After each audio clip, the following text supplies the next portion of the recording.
ప్రభు అందులో భాగంగా మమ్మల్ని మీరు రక్షించుకున్నారు. అదే గొప్ప అద్భుతం. ప్రభా, రక్షించుకున్న నాటి నుంచి నేటి వరకు ప్రభు మా జీవితంలో మీరు ఎన్నడూనూ విడవక మాకు తోడుగా ఉండి ప్రభు మమ్మల్ని మీరు బలపరుస్తున్న మీ ప్రేమంతటికై వందనాలు చెల్లిస్తున్నాను. ఈ సంఘ ప్రార్థన ద్వారా నాన్న ప్రభా మాతో మాట్లాడండి. మాకు కావలసిన ఆత్మీయ మాటలు అనుగ్రహించండి. ప్రతి విషయంలో మీ గొప్ప తలంపును దయచేసి సహాయపడమని యేసు నామంలో ప్రార్థించి అడిగి వేడుకుంటున్నాము తండ్రి, ఆమేన్. యెషయా గ్రంథము 55వ అధ్యాయము 22వ వచనం. యెషయా గ్రంథము 55:22. కీర్తన 55:22. కీర్తన 55:22.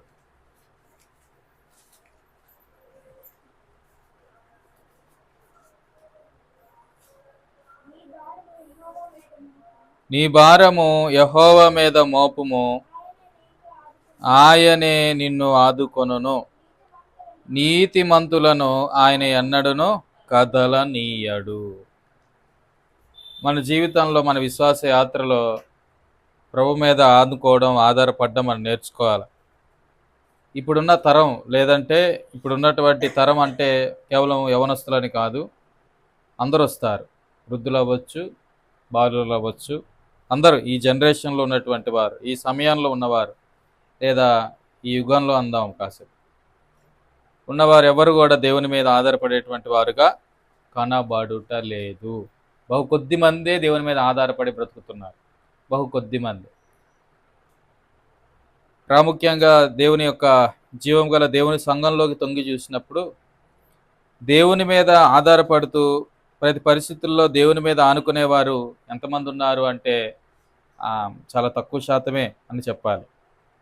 ఎందుకంటే వనరులు ఎక్కువైపోయాయి. ఏదో దగ్గర నుంచి వనరులు వస్తున్నాయి, లేదా పితృపార్యంగా ఉన్న ఆస్తులో, శరీరంలో ఉన్న సత్తువో, లేదంటే ప్రభుత్వాల నుంచి వస్తున్నటువంటి ఏమంటారు ఏదో పథకాల ద్వారా వచ్చే డబ్బులో వనరులు ఎక్కువైపోయాయి. ఎప్పుడైతే మనిషి జీవితంలో వనరులు ఎక్కువైపోతాయో అప్పుడు దేవుని మీద ఆధారపడడం తగ్గిపోయింది.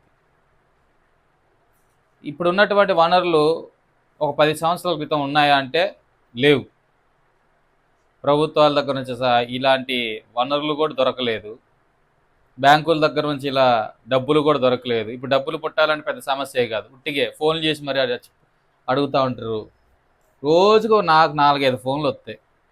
ఆ బ్యాంక్ అంటాడు, ఈ బ్యాంక్ అంటాడు, మీకు లోన్ ఇస్తామండి, డబ్బులు తీసుకుంటారా ఏమండి అని. అంటే వనరులు దొరకడానికి పెద్ద కష్టపడాల్సిన పని లేనటువంటి పరిస్థితులు మన ముందుకు వచ్చేస్తున్నాయి వనరులన్నీ కూడా. అందుకే దేవుని నమ్ముకున్న వాళ్ళు కూడా దేవుని మీద ఆధారపడినటువంటి దినాలు ఇవి. చాలా బాధాకరం. ప్రతి పరిస్థితుల్లో మనం దేవుని మీద ఆధారపడాలి. అందుకే నీ భారము యెహోవా మీద మోపుము, ఆయనే నిన్ను ఆదుకొను. దావీదు తన జీవితంలో వనరులు ఏం తక్కువ అండి దావీదుకి. ఆయన రాజు కదా. వెండి తక్కువ, బంగారం తక్కువ, సైన్యం తక్కువ, సామర్థ్యం తక్కువ, అది తెలివితేటలు తక్కువ, ఏమంటే అన్నీ ఉన్నప్పటికీ కూడా ప్రతి పరిస్థితుల్లో కూడా దావీదు ఎవరి మీద ఆధారపడ్డాడు అంటే దేవుని మీద ఆధారపడ్డాడు. ప్రతి భారాన్ని కూడా తన మీద వేసుకొని కృంగిపోలేదు. అలా అని చెప్పి బరువు ఎక్కువైపోయింది, నాకు కొంత సహాయం చేయండి అని మనుషుల్ని ఆశ్రయించినటువంటి వాడు కూడా కాదు దావీదు. మనుషుల సహాయం కోరడం తప్పని నా ఉద్దేశం కాదు. ఇక్కడ ముందు మనం రావాల్సింది ఎవరి దగ్గరికి? దేవుని దగ్గరికి. దేవుని ఆశ్రయించాలి. మన భారం ప్రభు మీద మోపడం మనం నేర్చుకోగలగాలి. మోపుట లేదు దొర్లించుట అనడంలో కూడా తప్పేం లేదు. మనం మోయలేం కదా, అట్లీస్ట్ కనీసం దొర్లించాలిగా ఆయన మీదకి. దొర్లించే ప్రయత్నం అయినా చేయాలి కదా. మన ట్రాన్స్లేషన్లో అదే కనబడుతుంది, దొర్లించుట. అలా మనం దొర్లించగలిగితే ఎంత బాగుండు. కానీ చాలాసార్లు ఆ విషయంలో మనం విఫలమవుతాం. సరే, ఇక్కడ ఒక 3 విషయాలు చూసి తర్వాత అసలు విషయంలోకి వెళ్దాం. ఎలాంటి పరిస్థితుల్లో ఉన్నాడు దావీదు, ఎందుకు దావీదు ఈ మాట చెప్తున్నాడు అని ఆలోచన చేస్తే, అతని మీద ఎన్నో సమస్యలు వచ్చి పడ్డాయి. లేదంటే అతని చుట్టూ ఎన్నో సమస్యలు ఉన్నాయి అన్నట్లుగా మనకు 2-3 వచనాలు చెప్తాయి. నా మనవి ఆలకించి నాకు ఉత్తరం ఇమ్మని కీర్తనకారుడు దావీదు బ్రతిమలాడుతున్నాడు. శత్రువుల శబ్దమును బట్టి, దుష్టుల బలాత్కారమును బట్టి నేను చింతాక్రాంతుడనై విశ్రాంతి లేక మూలుగుచున్నాను. వారు నా మీద దోషం మోపుచున్నారు, ఆగ్రహము గలవారే నన్ను హింసించుచున్నారు. దావీదు ఎలాంటి పరిస్థితుల్లో ఉన్నాడు అంటే, చుట్టూ కూడా తనను బాధించే వ్యక్తులతో నేను ఏమండి ముట్టడి చేయబడ్డట్లుగా. చూడండి, వాళ్ళ దగ్గర నుంచి శబ్దాలు వస్తున్నాయి, శత్రువుల దగ్గర నుంచి శబ్దాలు. సో మనం కూడా మన చుట్టూ ఎవరున్నారు అంటే సాతానుడు ఉన్నాడు. వాడు శబ్దాలు చేస్తాడు. ఏమండి, వాళ్ళు మనల్ని బలాత్కారముగా పట్టుకోవడానికి వాడు ఎన్నో ప్రయత్నాలు చేయక మానడు. మనలో ఉన్న ఆనందాన్ని, శాంతిని, సమాధానాన్ని, విశ్వాసాన్ని, నిరీక్షణను, పరిశుద్ధతను వీటిని సన్నగిల్లేలాగా, లేదంటే వీటిలో నుంచి మనం పడిపోయేటట్లుగా వాడి వంతులో వాడు ప్రతిరోజు ప్రయత్నం చేస్తూనే ఉంటాడు. అయితే ఇక్కడ మనం చూస్తే దావీదు చుట్టూ కొంతమంది శత్రువులు ఉన్నారు. ఈ శత్రువుల యొక్క శబ్దాలు, ఈ శత్రువులు చేసే బలాత్కారము, ఈయన మీద వారందరూ దోషం మోపుచున్నారు. అంత మాత్రమే కాకుండా ఆగ్రహం గలవారే ఆయన్ని హింసించేవారుగా ఉన్నారు. ఇవన్నీ చుట్టూ ఉన్నాయి. ఈ చుట్టూ ఇలాంటి పరిస్థితులు ఉంటే అంతరంగంలో ఇంకో పరిస్థితి ఉంది. అదేమిటి అంటే 4వ వచనంలో ఏమంటాడు? నా గుండె నాలో వేదన పడుచున్నది, మరణ భయము నాలో పుట్టుచున్నది. ఇవన్నీ వినేసరికి తన మనసులో కూడా ఏమైపోతా ఉంది? భయం, మరణ భయం, మరణ భయం. Troubles around us. మనందరి చుట్టూ ఎన్నో సమస్యలు ఉంటాయి కదా. టెర్రర్ ఇన్ అస్, మనలో ఎన్నో భయాలు ఉంటాయి. చుట్టూ సమస్యలు ఉన్నాయి. తర్వాత అంతరంగంలో భయం ఉంటా ఉంది. 12వ వచనానికి రండి. దాని వెనకాల ఎంతో ఏమండి కుట్ర జరుగుతా ఉంది. ట్రిక్కరీ అంటారు, కుట్ర జరుగుతా ఉంది. ఏమిటి అది? 12వ వచనం, నన్ను దూషించి వాడు శత్రువుగాడు, శత్రువైన ఎడల నేను దాన్ని సహించవచ్చు, నా మీద మిట్టిపడువాడు నాయందు పగబట్టిన వాడు కాడు. అట్టి వాడైతే నేను దాగి ఉండొచ్చు. వాడెవడో కాదు, ఈ పని చేసిన నీవు నా సహకారివి, నా చెలికాడవు, నా పరిచయుడవు. చూడండి, దావీదుకు పరిచయుడు, దావీదికి చెలికాడు, దావీదికి పని చేసిన ఇదేమంటే సహకారిగా ఉన్నటువంటి వాడు వీడే ఇప్పుడు దావీదుని ఏం చేస్తున్నాడు? మట్టు పెట్టాలని, ఏమండి, దావీదుని పడద్రోయాలని నమ్మినటువంటి మనిషే దావీదు మీద వెన్నుపోటు ఏమంటాము కార్యాలు చేస్తున్నట్లుగా దావీదుని ఎలాగైనా మట్టు పెట్టించాలని. ఒక మాటలో చెప్పాలంటే తన కుమారులు ఇద్దరు అబ్షలోము కూడా అట్టే చేసినాడు. సో ఇక్కడ తలంపు ఏంటంటే అహీతోపెలు తనతో పాటే ఉన్నాడు, దావీదుని చంపాలని చూసి. ఇలా చాలామంది ఉన్నారు, చాలా బ్యాచే ఉంది. ఆయన తిట్టిన వారు లేకపోలేదు. అదే ఫిలిస్తీయుడు తిడితే అది వేరు, మిద్యానీయులు తిడితే అది వేరు, ఎవడో అన్యజనుడు తిడితే అది వేరు, అన్యజనుడు నా మీదకి లెగిస్తే అది వేరు. అరే నా సహోదరుడు, నా చెలికాడు, నాకు బాగా పరిచయం ఉన్నటువంటి వాడు, నాకు సహకారిగా ఉన్నటువంటి వాడే ఇప్పటిదాకా. ఇప్పుడు నన్ను ఏం చేస్తా ఉన్నాడు? శత్రువు అయినట్లుగా ఆయన నన్ను దూషించేవాడు అంటాడు. ఆయన దూషిస్తున్నాడు, రకరకాలుగా మాట్లాడుతున్నాడు.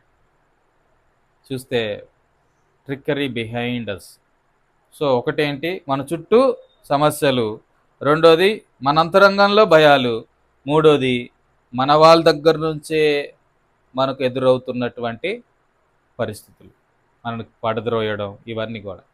ఇలాంటి పరిస్థితుల్లో ఉన్న దావీదు ఎవరి మీద ఆనుకున్నాడు అంటే దేవుని మీదే ఆనుకున్నటువంటి వాడు, ఆయనకు మాత్రమే ప్రార్థన చేసినటువంటి వాడు, ఆయన మీద ఆధారపడ్డటువంటి వాడు. 16వ వచనంలో ఇన్ని పరిస్థితుల్లో కూడా అయితే నేను దేవునికి మొరపెట్టుకొందును, అంతే అంతే, నేను దేవునికే మొరపెడతాను. యెహోవా నన్ను రక్షించును, సాయంకాలమున ఉదయమున మధ్యాహ్నమున నేను ధ్యానించుచు మొరపెట్టుకొందును, ఆయన నా ప్రార్థన ఆలకించు. ఏం పని పాటలేదా ఈయనకి? ఎవరికి? ఆయన ఏం పని చేస్తున్నాడండి? రాజు అండి. రాజుకి ఎన్ని పనులు ఉంటాయి రాజ్యంలో, ఎన్ని బాధ్యతలు నిర్వర్తించాలి. ఇన్ని పనుల మధ్యలో కూడా ఉదయము, మధ్యాహ్నము, సాయంకాలం 3 పూటల దేవుని వాక్యాన్ని ధ్యానించడం మాత్రమే కాకుండా ఆయనకి ఏం చేస్తున్నాడు? మనం చేస్తున్నామా? మన రాజులో ఏమన్నా ఖాళీ లేదండి అంటాం, సులువుగా కుదరట్లేదని అంటాం. ఏమండి, దావీదు కానీ కర్ర ఇస్తే బాధేయడు మనల్ని అందరినీ.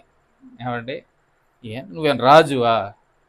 రాజునైన నేనే ఆయనకి 3 సార్లు రోజు ధ్యానం చేసి ఆయన దగ్గర నేను మొరపెడతా ఉంటే మీకు వచ్చిన కష్టం ఏంటి?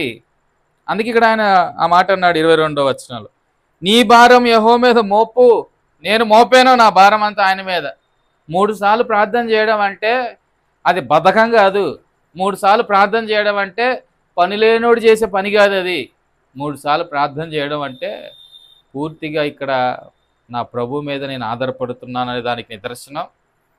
నా శక్తితో నేనేమీ చేయలేను, నా ప్రభు యొక్క సహాయంతో నేను చేయగలననే దానికి నిదర్శనం. ఈ పరిస్థితుల్లో నుంచి నా ప్రభు మాత్రమే నన్ను విడిపించగలడు అనేటువంటి నిరీక్షణ చూపిస్తూ ఉంది. మనం చేయగలుగుతున్నాం అలాగా? లేదు. సమస్య రాగానే పరిగెడతా ఉంటాం. సరే, నీ భారం యెహోవా మీద మోపుము, ఆయన నిన్ను ఆదుకుంటాడు. నిన్ను నువ్వు ఆదుకోలేవు, నీ బంధువులు నిన్ను ఆదుకోరు, నీ డబ్బు నిన్ను ఆదుకోదు, నీ స్నేహితులు నిన్ను ఆదుకోరు. నేను ఉంటానంటారు, ఎవ్వడు ఉండడు నీ వెనకాల. నా వెనకాల అవ్వచ్చు, ఎవరి వెనకాలైనా అవ్వచ్చు. మనల్ని ఆదుకునేది ప్రభువే. ప్రభుత్వాలు ఆదుకుంటాయా? అంటాయి, అంతే మాయ మాటలు. ఎవరు ఆదుకోరండి. దావీదు అందుకే అంటున్నాడు, నా సైన్యం నన్ను ఆదుకొనును అన్నాడా? అప్పటికే ఉన్నారుగా భార్యలు, నా భార్యలు నన్ను ఆదుకొనును అన్నాడా? నా కుమారులు నన్ను ఆదుకొనును అన్నాడా? నా మంత్రివర్గంలో మంచి మంచి వాళ్ళు ఉన్నారు, యోవాబు ఉన్నాడు, ఐతోపేలు ఉన్నాడు, గొప్ప గొప్ప వాళ్ళు నా కొరకు ప్రాణాన్ని పెట్టడానికి కూడా సిద్ధపడ్డారు ఆ రోజు. వాళ్ళందరూ ఉన్నారు నాతోటే. వాళ్ళ మీద నేను వాళ్ళు నన్ను ఆదుకుంటారు అంటున్నాడా? లేదు, నా దేవుడే నన్ను ఆదుకుంటాడు. అందుకే ఇతరులను ఆయన పురుకొల్పుతున్నాడు. ఏమనంటే, నీ భార్య యెహోవా మీద మోపము, ఆయన నిన్ను ఆదుకొనును. నీతిమంతులు ఎన్నడు కదలనేడు. ఇగో నన్ను చూడు, నేను ఎప్పుడైనా కదలేనా? కదలలేదు. కారణం ఏంటంటే నా ప్రభు నన్ను ఆదుకుంటాడు. ప్రభు మీద ఆధారపడేవాడు, ప్రభు ఎవరినైతే ఆదుకుంటాడో వాడు ఎన్నటికీ కదిలించబడు. ప్రభు నిన్ను ఆదుకోవాలంటే మొదటగా నీవు ఆయన మీద ఆధారపడాలి. ఆయన మీద ఆధారపడితేనే ఆయన నిన్ను ఆదుకుంటాడు. ఆయన మీద ఆధారపడకుండా నన్ను ఆదుకో అంటే ఆయన ఆదుకోడు. అట్లా నువ్వు ఆయన మీద ఆధారపడు, పూర్తిగా ఆయన మీద ఆనుకో. అప్పుడు ఆయన నిన్ను ఏం చేస్తాడు? ఆదుకుంటాడు.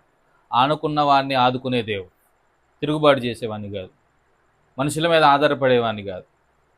అందుకే ఇక్కడ దావీదు అంటాడు, నేను నా భారం యెహోవా మీద మోపాను. సరే, అసలు విషయంలోకి వెళ్దాం. ఎందుకు ఈ మాట అన్నాడు అని ఆలోచన చేస్తే, దావీదు రాజు కాకముందు ఏం చేసేవాడండి? దావీదుకి తెలుసు, నేను ఒక గొర్రెను. గొర్రె ఎప్పుడు కూడా తన మీద తను ఆధారపడలేదు. గొర్రె ఎవరి మీద ఆధారపడిద్ది? కాపరి మీద ఆధారపడిద్ది. ఆ గొర్రె ఎంత బలంగా ఉన్నా, బలహీనంగా ఉన్నా, ఏమండి, అది ఎలాంటిదైనా, ముసలి గొర్రె అయినా, చిన్న పిల్ల అయినా, యవనంలో ఉన్నదైనా, ఎవరి మీద ఆధారపడిద్ది అది? దావీదు తెలుసు, తన గొర్రెలు కాస్తున్న సమయంలో ప్రతి గొర్రె తన మీద ఆనుకున్నది, ఆధారపడింది. అందుకే దావీదు తెలుసు, నేను నా ప్రభు మీద ఆనుకోవాలి, నా ప్రభు మీద ఆధారపడాలి, ఆయన నన్ను ఆదుకుంటాడు. నేను ఏ రోజైనా నా గొర్రెలను ఆదుకోలేకపోయానా? అందుకే సౌలుతో అంటాడు, ఓ రోజు వచ్చి గొర్రె పిల్లను పట్టుకొని పోతా ఉంటే, ఏంటిది అది? సింహం.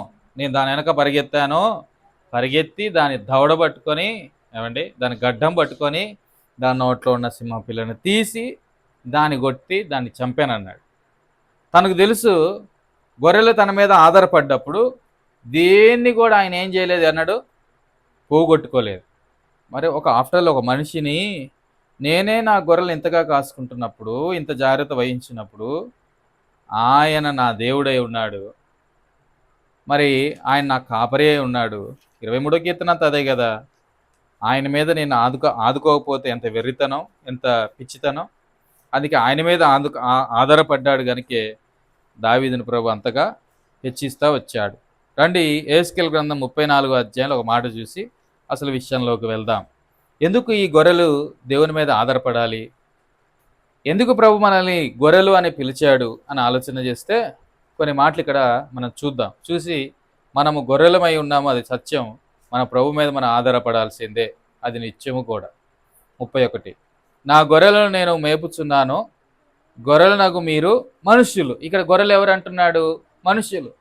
ఏ మనుషులు? మనమే. నా గొర్రెలు నేను మేపుచున్నా. అన్ని గొర్రెలు మేపడు. అన్ని గొర్రెలు మేపడు.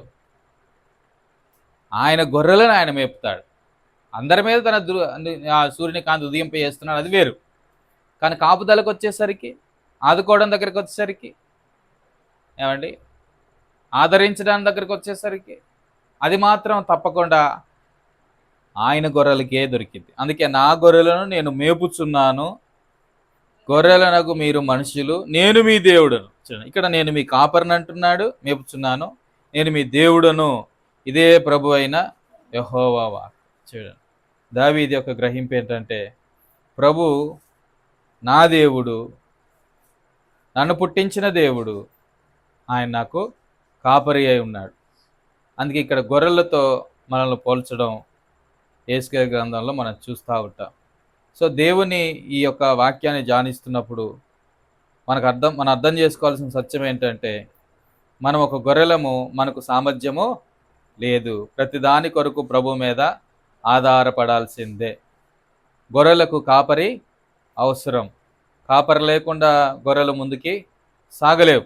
ఇప్పుడు మనం చూస్తాం పల్లెటూర్లలో సాయంకాలం కాగానే ఈ ఎడ్లు, ఆవులు, గేదెలు ఇవన్నీ కూడా ఎక్కడెక్కడో తిరగడానికి వెళ్ళి, గాడిదలు మరలా చివరి కాగానే, రాత్రి కాగానే అవే వాటంతట అవే వస్తాయి. కానీ రైతు వెనకాల వెళ్ళాలా? వాటిని తీసుకురావడానికి వెళ్ళాల్సిన పని లేదు. వాటిని ఎక్కడ వదిలేసినా చక్కగా అవే ఏం చేస్తూ ఉంటాయి? వచ్చేస్తాయి. కానీ గొర్రెలు రాగలవా? రాలేవు. తమంతట తాము ముందుకు కదలలేనటువంటివి గొర్రెలు. దావీదు అందుకే ఇక్కడ దేవుని మీద ఆధారపడ్డాడు. ప్రభు మనల్ని అందుకే గొర్రెలు అంటున్నారు. మనంతట మనమే కదలలేం, మనకు కాపరి అవసరమే ఉన్నది. అందుకే ప్రభువారు, ఇదిగో వారు కాపరి లేని గొర్రెలని చెప్పి వారిని చూచి కనికరపడి కాపరి కనబడితే గొర్రెలకు ధైర్యం వచ్చింది.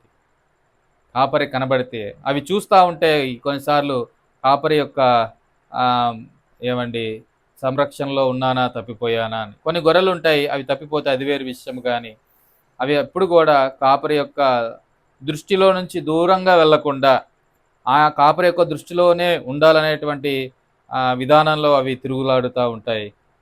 వాటికి చాలా ఏమంటాము, శక్తి లేనివి, అవి అసలు ఏమాత్రం సామర్థ్యం లేనివి. అవి గ్రహించేది ఏంటంటే, మాకు కాపరి కావాలి. అందుకే ఇక్కడ దావీదు దేవుని మీద తన భారాన్ని వేయడానికి కారణం ఏమిటి అంటే, అతడు రాజైనా నమ్మింది ఏంటంటే, నేను ఒక గొర్రెను మాత్రమే, నాకు కాపరి కావాలి. ఈ దినాన చాలామంది కాపరితో సంబంధం లేనట్లుగా, ఏ కాపరి? సంఘ కాపరి కాదు, దేవుని కాపరత్వం కింద, అనగా దేవుడే కాపరి, ఆ తర్వాత సంఘ కాపరి ఉంటూనే ఉంటాడు, నీకు కాదనట్లేదు. కానీ అసలు ఆయన్ని ధిక్కరించి ఇంకొంతమంది ఉంటారు, ఆ కాపరత్వం వద్దు కానీ ఈ కాపరి కావాలి. ఎవరు? సేవకుడు. దేవుడు వద్దు కానీ సేవకుడి కాపరత్వం ఉంటే చాలనుకుంటారు. సో దేవుని యొక్క కాపరత్వం కింద ఉంటూనే మంచి నమ్మకమైనటువంటి సేవకుని యొక్క కాపరత్వం కింద ఉండడం కూడా గొర్రెకి ఎంతో మేలు, క్షేమము కూడా. అందుకే గొర్రెలు ఎప్పుడు కూడా చూడండి ఆ కాపరి మీద ఆధారపడతాయి. కాపరి ఏం చేస్తాడు అంటే, గొర్రెల యొక్క ప్రతి అవసరతను చూస్తాడు. ఆ గొర్రెకి ఏం కావాలో వాటన్నిటి కూడా కాపరి ఏం చేస్తాడు?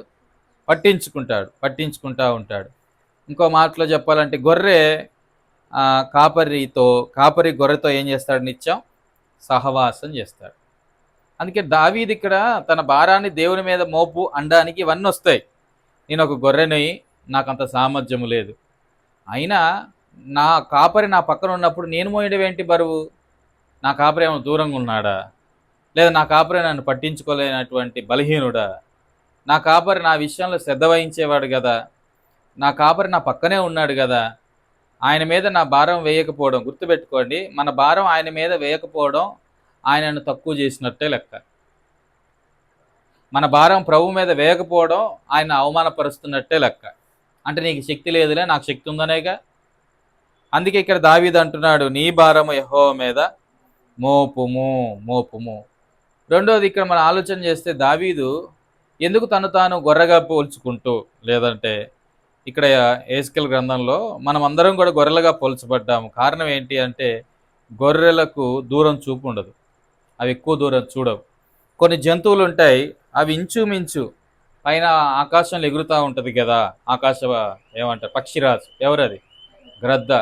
అది ఎన్నో కిలోమీటర్ల దూరం నుంచి కూడా చాలా సూక్ష్మంగా, చాలా చిన్న చిన్న విషయాలను కూడా చాలా ఎక్కువగా చూడగలిగిద్ది. అది చాలా ఎక్కువగా చూడగలిగిద్ది.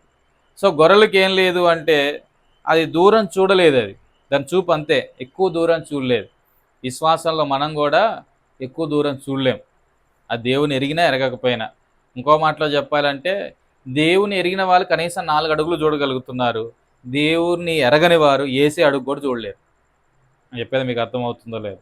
దేవుణ్ణి ఎరిగిన వారు కనీసం ఒక 4-5 అడుగులను చూస్తారు వాళ్ళు.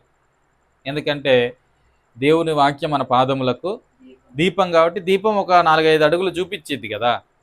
దీపం లాంతర పట్టుకుని పోయామనుకో, ఇక్కడ నుంచి ఒక 4 అడుగులు చూపించిద్ది, అది ఎటు తిరిగిన వాక్యం ఉంటుంది కాబట్టి. కానీ వాళ్ళ వాక్యం ఉండదు కాబట్టి వాళ్ళు చీకట్లో ఉంటారు, కనీసం వేసే అడుగు కూడా వాళ్ళకి తెలియదు. అది ఇక్కడ చూడండి, గొర్రెలు అవి దూరాన్ని చూడలేవు. దావీదు అందుకే అంటున్నాడు, దావీదు జీవితంలో చుట్టూ సమస్యలు ఉన్నాయి, లోపల భయం ఉంది, నమ్మిన వాళ్ళే తనను మోసం చేస్తున్న పరిస్థితులు. ఏం చేయాలని అర్థం కాని ఆ పరిస్థితుల్లో ముందుకు చూద్దామంటే ఏం కనబడింది దావీదికి? 4 అడుగులు తప్ప. అందుకే నా భారం నా దేవుని మీద నేను మోపుతున్నాను. ఆయన నా ముందంతటిని ఎరిగినవాడు, ఆది నుంచి అంతా ఎరిగినటువంటి దేవుడు. గర్భములో పిండముగా నీ రూపింపబడక ముందే, జగత్తుకు పునాది వేయకముందే నేను ఆ విషయంలో ఆయన ఎన్నో ప్రణాళికలు కలిగినవాడు. ఒక మాటలో చెప్పాలంటే మన పుట్టక ముందే మన అంతమేంటి ఎరిగినవాడు. అందుకే దావీదు, నా కాపరున్నాడు, నాకేం కనబడకపోయినా వచ్చే నష్టమేం లేదు. కొన్నిసార్లు నాకు కనబడే 4 అడుగుల దూరంలో అంత అగాధమే కనబడవచ్చు, ఈ 4 అడుగుల దూరంలో అంత చీకటే కనబడచ్చు, ఈ 4 అడుగుల దూరంలో అన్ని మృగాలే కనబడచ్చు. కానీ ఆ ముందున్నటువంటి అడుగులు మనకు కనబడవు. కానీ గుర్తుపెట్టుకోండి, రోమిలి రాసిన పత్రిక 8:28 ప్రకారం ఆయన ప్రేమించు వారికి, ఆయన సంకల్పం చొప్పున పిలువబడ్డ వారికి మేలు కలుగుటకే సమస్తము. ఇది మనం నమ్మాలి, ఇది విశ్వసించాలి. దావీదు అదే నమ్మాడు. నా భారం నా ప్రభు మీద మోపితే నా ప్రభువే నన్ను నట్టేట ముంచేవాడు కాదు, మనుషులు నిన్ను ముంచేస్తారు. అయినా నా దృష్టితో చూస్తే ఈ గొర్రెకి ఏం కనబడిద్ది? 4 అడుగులు తప్ప, కొంచెం దూరమే నాకు కనబడిద్ది. కానీ నా ప్రభుకి అప్పచెప్పుకుంటే నా ప్రభు నన్ను ఏం చేస్తాడు? నాకు జరగబోయేదంతా తెలిసినవాడు, ఆయనే చూసుకుంటాడు. మన దేవుని మీద మనం ఎందుకు భారం మొయ్యాలి అంటే, ఒకటి మనం గొర్రెలము, ప్రాముఖ్యంగా మనం గొర్రెలమై ఉన్నాము కాబట్టి, మన కాపరు ఉన్నాడు కాబట్టి. ఎందుకు ఆయన మీదే వెయ్యాలి అంటే, ఆయన మనతో మంచిగా దగ్గరగా ఉండి సహవాసం చేసేవాడు కాబట్టి. ఎందుకు ఆయన మీదే వెయ్యాలి అంటే, ఆయనకు సామర్థ్యం ఉంది కాబట్టి. ఎందుకు ఆయన మీదే వేయాలి అంటే, మన కాపరు ఎప్పుడు మనం విడిచి పోడు కాబట్టి. సరే, మన పరిస్థితి దగ్గరకు వద్దాం. ఇప్పుడు మనం ఎందుకు ఆయన మీద వెయ్యాలి? ఆయన సామర్థ్యాలు ఏంటి? అవన్నీ చాలా ఉన్నాయి మాట్లాడుకోవాల్సింది. అసలు మనం ఎందుకు ఆయన మీద వెయ్యాలి అంటే, అసలు మనకు దృష్టే లేదు కాబట్టి, మనం చూడలేము. ముందున్న పరిస్థితులు ఏంటో మనకు తెలియదు కాబట్టి ప్రభు మీద ఆధారపడాల్సినటువంటి అవసరత ఉంది. సో గొర్రెకు ఉన్నటువంటి ఇంకో బలహీనత ఏంటంటే, ఆ గొర్రె ఎక్కడి నుంచి వచ్చిందో అక్కడికి తిరిగి వెళ్ళడం దానికి చేత కాదు. ఇందాక మనం మాట్లాడుకున్నట్లు పశువులు మనం చూస్తాం పల్లెటూర్లలో, యావులు, గేదెలు, గాడిదలు, ఇవన్నీ కూడా ఎక్కడ తిరిగినా మరలా ఎక్కడ దగ్గరకు వస్తాయి? యజమానుడి దగ్గరకు వస్తాయి. అందుకే అంటాడు కదా యెషయా గ్రంథం 1వ అధ్యాయంలో ఏమని, ఎద్దు తన గాడిద తన సొంత గూడు. సో ఆ యజమానుడి దగ్గరికి, ఆ మాస్టర్ దగ్గరికి ఏవండి రావడానికి దాన్ని ఎవరు చెప్పాల్సిన పని లేదు, ఆటోమేటిక్గా అది వచ్చేసింది. కానీ గొర్రెలు ఉన్నారే, అందుకే అక్కడ అంటాడు, ఈ మనుషుడు ఉన్నాడే, ఆకాశం ఆలకించి భూమి చెవియకు, వీళ్ళు పిల్లలు నా పిల్లలు, వీళ్ళు నా గొర్రెలు, వీళ్ళని పెంచి పెద్దవాళ్ళు చేస్తే వీళ్ళు ఎక్కడి నుంచి వచ్చారో అది మర్చిపోయి ఇష్టానుసారంగా వీళ్ళు తిరుగులాడుతున్నాడు. గొర్రెకు ఉన్నటువంటి రెండో బలహీనత ఏమిటి? ఒకటేమో దూరదృష్టి లేదు దానికి, రెండో బలహీనత ఏంటంటే అది ఏమాత్రము కూడా తిరిగి మరలా ఆ మొదటి స్థానంలోకి, ఎక్కడి నుంచి వచ్చిందో ఆ స్థాయిలోకి రాదు. దేవుని ఎరగకపోయినప్పటికీ కూడా మనుషుల లోకంలో మనం చూస్తాం, వాళ్ళ గ్రహింపు ఉండదు. ఎక్కడి నుంచి వచ్చాం మనము, మనల్ని సృజించిన వాడు ఎక్కడున్నాడు, మనం మరణించిన తర్వాత ఎక్కడికి వెళ్తాము, వీటి గురించినటువంటి అవగాహన వాళ్ళకి ఏమి ఉండట్లేదు, ఏమాత్రం కూడా ఉండట్లేదు. అందుకే ఇక్కడ దావీదు అంటాడు, మనం ఎవరు అంటే గొర్రెలం, తిరిగి వెళ్ళడం మనకు తెలియదు. అందుకే ఎవరైనా దారి తప్పినప్పుడు, తొలగిపోయినప్పుడు అక్కడ కూర్చొని మరలా ఏడవాలి, ప్రభువా నన్ను నీ వైపు త్రిప్పు, నీవు మమ్మల్ని నీ వైపు త్రిప్పని ఎడలా మేము తిరగలేమంటాడు కదా. ఎందుకంటే తెలియదు ఎక్కడ తిరుగుదాం, ఎడు చూద్దామన్నా అడారి, ఎడు చూద్దామన్నా అరణ్యం. లాస్ట్ వీకేగా మాట్లాడుకున్నాం, అది ఆదివారం అనుకుంటా కదా. అరణ్యములో ఎడారిలో తప్పిపోయినటువంటి మనుషుల్లాంటి వాళ్ళం కదా మనము, వెనకకు రావడం మనకి తెలియదు. అందుకే ఇక్కడ దావీదు అంటాడు, అయ్యా ఎందుకు నీ భారం నువ్వు మోసుకుంటావు, నీ భారం ఆయన మీద మోపు, నీకు రాదు, నీ వల్ల రాదు, నీ వల్ల కాదు కూడా వెనకకు రావడం. చాలా సమయం ఆత్మీయ జీవితంలో కూడా కొన్నిసార్లు మనకు మనముగానే పుంజుకొని లేద్దాం అనుకుంటాం. కాదు, అది అన్నట్టు కాదు. దేవుని సహాయం కావాలి. నేను పరిశుద్ధంగా జీవించాలి అనుకోవాలి, నీకు కాదనట్లేదు. నా ప్రభు సహాయం లేకుండా నేను పరిశుద్ధంగా బ్రతకగలను అనుకుంటే మాత్రం అది వెర్రితనమే. నీ ప్రతి బలహీనతల్లో కూడా నువ్వు ఎవరి మీద ఆధారపడాలా? దేవుని మీద ఆధారపడాలి. కన్యకను చూడకుండానట్లు నా కన్నులతో నేను నిబంధన చేసుకుందరని యోబు అన్నాడు. యోబు అంటూనే దేవుని మీద ఆధారపడ్డాడు. ఏదైనా మన బలహీనపరిచేటువంటి విషయాలు ఉండొచ్చు, అది ఏదైనా అవ్వచ్చు లోకంలో. వాటి జోలికి పోకుండానట్లు మనం ఒక నిబంధన చేసుకుంటూనే, అయ్యా నేను నిబంధన తీసుకున్నాను, నాకు నీ సామర్థ్యము దయచే, నాకు నీ శక్తి కావాలి అని ఆయన మీద ఆధారపడ్డప్పుడు అప్పుడు నీవు చక్కగా దాన్ని ఏం చేయగలవు? జయించగలవు. అందుకే గొర్రెకు తనంతట తానే వెనుకకు తిరిగి రావడము చాత కాదు. ఇది రెండో బలహీనత. మూడోది రండి, ఇంకో మూడో బలహీనత ఏంటంటే గొర్రె తను తాను ఏం చేసుకోలేదంటే కాపాడుకోలేదు. ఇప్పుడు మిగతా జంతువులు చూద్దాం, ఆవులు, గేదెలు, వాటి కొన్ని కొమ్ములు ఉంటాయి. సో వాటి మీదకి వస్తే అవి ఏం చేసిద్ది? తోసివేస్తాయి. ఇంకొన్ని ఉన్నాయనుకో, కొన్ని జంతువులు పెద్ద పెద్దవి, వాటి కొన్ని పంజాలు ఉంటాయి, అవి ఏం చేస్తాయంటే మనుషుల మీదకి వస్తే అవి దాడి చేస్తాయి. పిల్లి ఉంది, పిల్లి కూడా చూడండి, అది మన మీద కొన్నిసార్లు ఏం చేస్తుంది? దాడి చేస్తాం. ప్రతి జంతువుకు ఏదో ఒక ఆయుధం అనుకుందాం ఉంటుంది, కానీ గొర్రెకి ఏముండదు, ఏముండదు. తంతే కుయ్యమంటది తప్ప దానికి తిరగబడడం కూడా చేత కాదు. అంటే తన్ను తాను కాపాడుకోలేదు అని అర్థం. అది ఒకటి, దూరాన్ని ఉండకన్నా దాన్ని చూడలేదు, ఇదొకటి. రెండోది, మరలా తిరిగి వెనకకు తనంతటి తాను రాలేదు, రెండోది. మూడోది వచ్చేసరికి అది ఎన్నడూ కూడా పోరాడడం దానివల్ల కాదు, తను కాపాడుకోలేదు. అందుకే దావీదు ఇక్కడ అంటున్నాడు, నీ భారం యెహోవా మీద మోపు. దావీదు కూడా తన భారాన్ని తను కాపాడుకోలేడు. దావీదు అది కుదరని పని, అన్నటికీ కుదరదు. అందుకే దేవుని మీద ఆధారపడు. నువ్వు నన్ను కాపాడయ్యా, నువ్వు నన్ను కాపాడు. అందుకే కదా అన్నాడు 16లో, అయితే ఇలాంటి పరిస్థితుల్లో నేను దేవునికి మొరపెట్టుకొందును, ఆయన నన్ను ఏం చేస్తాడు? రక్షిస్తాడు. ఆయన నన్ను రక్షిస్తాడు. మరే నరుడు కాదు, లేదా నాకున్న ఆయుధము కాదు, నాకున్న పలుకుబడి కాదు, ఇవేవి నన్ను రక్షించలేవు. నాలుగో విషయం ఏంటంటే గొర్రె దారి తప్పిపోయే ప్రమాదం ఉంది. మిగతా పశువులు అంత తొందరగా దారి తప్పవు, కానీ గొర్రెకు దారి తప్పిపోయే ప్రమాదాలు ఎన్నో. అందుకే తప్పిపోయిన గొర్రెను వెతికి తీసుకురాడా, రక్షించడా? గొర్రెలు తప్పిపోతాయి, వాటికి వివేచన ఉండదండి. అందుకే మనుషులు ఎలాగ ఉన్నారు అని ప్రభు పోలుస్తున్నాడు ఇక్కడ. గొర్రెలు అంటున్నాడు, గొర్రెలు. అందుకే ఇక్కడ దావీదు అంటున్నాడు, మనం గొర్రెలము, మన భారం మన ప్రభు మీద మోపాలి. మనం తప్పిపోయే ప్రమాదం ఉంది. మన దృష్టికి ఏదో మంచిది అనిపించిద్ది, మన దృష్టికి ఏదో మేలైంది అనిపించిద్ది, అలాగే వెళ్ళిపోతూనే ఉంటాం. చివరాఖరికి వెళ్ళేసరికి ఎక్కడున్నావు అంటే తప్పిపోయావు. గొర్రె కూడా అంతే, తల ఉంచుకొని వెళ్ళిపోతూనే ఉంటుంది. కాపరి యొక్క కాపరత్వం కింద ఉండడానికి ఇష్టపడక చివరాఖరి ఏమైపోయిద్దంటే అరణ్యములో తొలగిపోయాయి, క్రూర మృగాలకు ఆహారంగా మారే ప్రమాదం. అందుకే దావీదు అంటాడు ఇక్కడ నాలుగోదిగా, మనం తప్పిపోయే ప్రమాదం ఉంది కాబట్టే మన మీద మనం ఆధారపడొద్దు, దేవుని మీదే మనము ఆధారపడాలి. నీ భారం యెహోవా మీద మోపుము అంటే అర్థం ఏంటి? ఆయన మీద ఆధారపడి బ్రతుకు అని అర్థం. నీ మీద నువ్వు ఆధారపడితే ఒక రోజు ఏమైపోతావు? తప్పిపోతావు, సందేహమే లేదు. అది సేవకులు అవ్వచ్చు, విశ్వాసులు అవ్వచ్చు, ఎవరైనా అవ్వచ్చు. ఈ ప్రమాదం ఎక్కువగా జరిగిద్ది వాళ్ళ మీద వాళ్ళు ఆధారపడడం. సొంత ఆలోచనలు, సొంత తలంపులు, వారికి నచ్చిన విధానంలో ముందుకు వెళ్ళిపోవడం ఎన్నో చోట్ల చూస్తూ ఉంటాం. అది సేవకుల్లో కనబడిద్ది, విశ్వాసుల్లో కూడా కనబడిద్ది.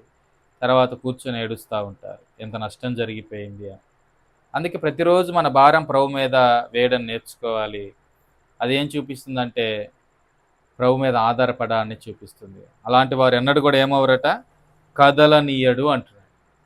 తప్పిపోయే ప్రమాదం ఉండదు ఆధారపడితే. ఆధారపడకపోతే మాత్రము తప్పిపోయేటువంటి ప్రమాదం ఉంది, తప్పిపోయేటువంటి ప్రమాదం ఉంది.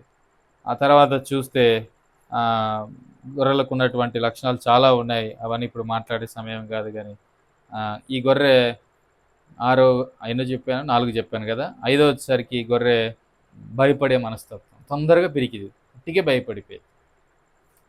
మిగతా జంతువులు భయపడవు, కానీ గొర్రె మాత్రం చాలా పిరికిది, భయపడతాడు. మనిషి కూడా అంతే కాదు, ప్రతిదానికి భయమే, ప్రతిదానికి భయమే. ఏమండి, బయట నడుచుకుంటూ పోతూ ఉంటే రోడ్డు మీద ఏది కనబడ్డా కూడా ఏం చేస్తారు, భయపడతారు. నిమ్మకాయలు కనబడినా భయపడి. ఏమండి, ఆడెవడో సంతలో కొనుక్కొని పోతూ ఉంటే ఆ బండిలో పెట్టుకునే 2 నిమ్మకాయలు జారి ఆడబడ్డాయి అనుకో, దానికి కూడా ఏం చేస్తాం, భయపడిపోతాం. ఎంత భయమో. ఏమండి, ఎవరికి భయపడాలి మనం? దేవునికి భయపడే వారంగా ఉండాలి. సో ఇక్కడ గొర్రెలకున్న 5వ లక్షణం ఏంటంటే ప్రతిదానికి భయపడతారు వాళ్ళు, ప్రతిదానికి భయపడతారు. అందుకే దావీదు అన్నాడు, అది మనం భయపడే లక్షణమే మనకుంది. అలాంటప్పుడన్నా ఏం చేయాలి, దేవుని మీద భయపడతాం, కానీ మళ్ళీ ఆధారపడ ఇదొకటి మళ్ళీ ఏదో పైకి ధైర్యం ఉన్నట్టుగా నటిస్తూ ఉంటాం. సో ఆయా పరిస్థితుల్లో వెళ్ళేటప్పుడు ఎన్నో భయాలు మనల్ని ఆవరిస్తాయి. ఇప్పుడు దావీదు భయం లేదంటారా? ఉంటుంది భయం. నమ్మినోడే మోసం చేస్తూ ఉంటే, ఏమండి, శత్రువుల యొక్క శబ్దాలు వింటూ ఉంటే భయం ఏమదా? దావీదుకి భయం వేసింది, గొర్రె కదా, భయం వేస్తుంది. దాని నేచరే అది, దాని స్వభావం అది. కానీ దేవుని మీద భారం వేశాడు, అందుకే ఇప్పుడు ఏమవ్వట్లేదు, కదలనీయడు. నన్ను కదలనీయలేదు నా దేవుడు అంటున్నాడు ఇక్కడ దావీదు. సో ఆయన మీద మనం భారం వేయాలి, ఎందుకంటే ఆయన మన కాపరి, మనం ఆయన గొర్రెలం. ఎందుకు వేయాలి అంటే గొర్రెకున్న బలహీనత ఏంటి అని మనం చూస్తే అవి దూరదృష్టి లేనివి అనాలి. ఎక్కువ దూరం చూడలేదు, ముందుందేంటో దానికి తెలియదు. అందుకే ప్రతిసారి దేవుని మీద ఆధారపడాల్సిన అవసరం ఉంది. రెండోది వచ్చేసరికి గొర్రె తాను ఎక్కడికి వెళ్ళిందో, ఎక్కడి నుంచి వచ్చిందో మరలా తిరిగి అక్కడికి బయటికి వెళ్ళిందో మరలా తిరిగి అక్కడ రాలేనటువంటి పరిస్థితి అనమాట. అందుకే ప్రతిసారి కూడా గొర్రె దేని మీద ఆధారపడాలా, కాపరి మీద ఆధారపడాలని. ఇంకో బలహీనత ఏంటంటే గొర్రెకున్నది, తను తాను ఏం చేసుకోలేదు, కాపాడుకోలేదు. 4వది వచ్చేసరికి గొర్రె తప్పిపోయేటువంటి ప్రమాదం ఉంది. 5వది వచ్చేసరికి ఇక్కడ గొర్రె భయం ఎక్కువ, గొర్రెకు భయం ఎక్కువ. ఇంకో మాట చూద్దాం. 6వది వచ్చేసరికి గొర్రె తను తాను శుభ్రం కూడా చేసుకోలేదు, దానికి కుదరదు. అది పిల్లి చూడండి, దానికి కొద్దిగా మురికంటినా చాలు, ఏం చేసిద్ది, వెంటనే శుభ్రం చేసుకుంటుంది. అసలు గొర్రె నీళ్ళ దగ్గరికే పోదు, దానికి సచ్చే భయం అట్లా నీళ్ళంటే. దానికి శుభ్రం చేసుకోవడం కూడా చేత కాదు. అందుకే ఇక్కడ చూడండి, మానవుని స్థితి ఎలా ఉంటుందంటే, మానవుడు తను తాను పవిత్రపరచుకొనగలడా? అలా సాధ్యమైతే నేనెందుకు రావాలి అని ప్రభు అంటున్నాడు కదా. కూషు దేశస్థుడు తన చర్మపు రంగును మార్చుకొనగలడా? చిరుతపులి తన మచ్చలను, ఒంటి మీద ఉన్న తన మచ్చలను అది పోగొట్టుకోగలదా అంటే, అది సాధ్యపడితే కీడు చేయడానికి అలవాటు పడ్డ ఈ మనుషులు కూడా మేలు చేయడము నేర్చుకుంటారు. అది సాధ్యపడదు కాబట్టి ఇది కూడా సాధ్యపడదు. అందుకే మానవ జాతిని పవిత్రపరచడానికి, పాపి అయినటువంటి మానవుణ్ణి పరిశుద్ధపరచడానికే యేసుప్రభువు వారు వచ్చారు. సరే, ఇక్కడ తలంపు ఏంటంటే, ఈ గొర్రె తను తాను ఏం చేసుకోలేదు, పవిత్రునిగా ఏదంటే పరిశుభ్రంగా తను తాను శుద్ధి చేసుకోలేదు. చాలా జంతువులు ఉన్నాయి, మ్యాక్సిమం అవి అశుభ్రంగా ఉండడానికి వాటి వంతులో వాటి ప్రయత్నం చేస్తూనే ఉంటాయి. ఇబ్బందిగా ఉంటే వెంటనే అవి నీళ్ళల్లో కూడా ఏం చేస్తే అవే వెళ్ళిపోతాయి. ఆకాశ పక్షులు అవ్వచ్చు, భూమి మీద ఉండే జంతువులు అవ్వచ్చు, నీళ్ళు కనబడితే చాలా నీటిలోకి దిగిపోయి వాటిని ఏం చేసుకుంటే శుభ్రం చేసుకుంటే కొంతలో కొంత అయినా. కానీ గొర్రెకు తను తాను శుభ్రం చేసుకునేటువంటి పరిస్థితి కూడా లేదు. కంపల్సరీ ఆ యొక్క ఏమంటారు, కాపరే దాన్ని శుద్ధి చేయాల్సినటువంటి వాడే ఉన్నాడు. సో అందుకే మనం బలహీనులం, ప్రతిదానికి కూడా ప్రభు మీద ఆధారపడాలి. అందుకే ఇప్పుడు రండి 55:22 అన్నాడు, నీ భారం యెహోవా మీద మోపు, ఆయన మీద ఆధారపడు, ఆయన మీద ఆనుకో, అప్పుడు ఆయన నిన్ను ఏం చేస్తాడు. ఆయనే అనే పదం కూడా గుర్తుపెట్టుకోండి. ఇంకెవ్వరు నిన్ను ఆదుకోలేరు, గుర్తుపెట్టు, ఎవ్వరు నిన్ను ఆదుకోలేరు. ఎక్కడి నుంచో సహాయం వచ్చిద్దని పిచ్చివాళ్ళలాగా పిచ్చిదానిలాగా ఎదురు చూసావా, నష్టపోతావు. ఆయనే నన్ను ఆదుకుంటాడు. ఆయనే. నీ దగ్గర ఎన్ని వనరులు ఉన్నా వాటి మీద దృష్టి పెట్టద్దు. ఒకవేళ దేవుడు ఆశీర్వదించి నీకు వెండి, బంగారం, ఆస్తిపాస్తులు, శక్తి సామర్థ్యాలు ఇచ్చి ఉండొచ్చు. ఇన్ని వనరులు ఉన్నప్పటికీ కూడా వీటి మీద దృష్టి పెట్టకుండా ఆయనే నన్ను ఆదుకుంటాడు, మరెవరు ఆదుకోరు అనేటువంటి నిశ్చయతతో మనం వెళ్ళగలిగితే మనం ఎలా ఉంటామంటే ఎన్నడూ కూడా కదిలించబడము. మనం ఎన్నడూ కూడా కదిలించబడము. మనం ఎంతో నెమ్మదితో ఉంటాం, ఎంతో ఆనందంతో ఉంటాం, ఎంతో ధైర్యంతో కూడా ఉంటాం. అయితే చివరాఖరిగా 16-17 వచనాలు చూడండి. ఆయన గొర్రె కాబట్టి అయితే అన్నాడు. అయితే అంటే ఇప్పుడు 2 విషయాలు మనం చూడొచ్చు. ఒకటి ఏమిటంటే మొదట్లో చెప్పిన 3 విషయాలు చుట్టూ ఏమండి ఆ యొక్క సమస్యలు ఉన్నాయి, అంతరంగంలో భయాలు ఉన్నాయి, వెనకాలేమో మోసం ఉంది.